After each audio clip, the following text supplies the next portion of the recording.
Hey guys, welcome to the channel. This is going to be the fourth and final part of the 240SX engine bay restoration. If you want to see more body repair and pulling the KA, welding, things like that, you can watch 1 through 3. But this fourth part is going to focus primarily on painting. So I do want to say I did all of this in my garage at home. I'd never really used a paint gun before and wasn't super familiar with what I was doing, but I watched a lot of videos and read a lot of articles and started practicing on some just like cardboard boxes and things like that.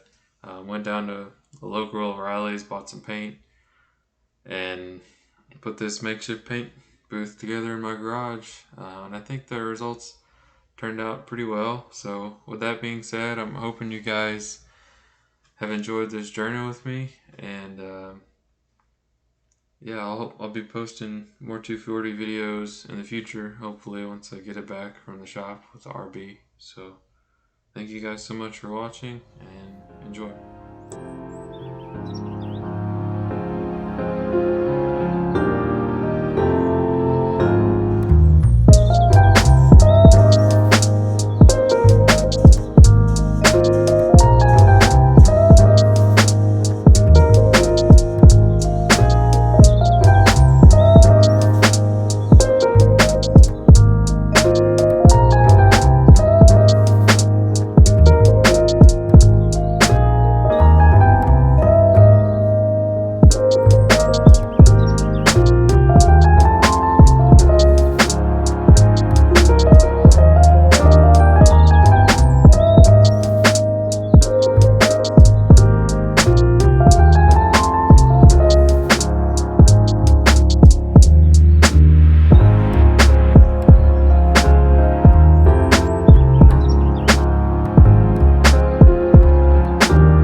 After several more coats, these are the results. I used an Eastwood 2-pack epoxy primer, and I think it turned out really well for never have ever using a paint gun before.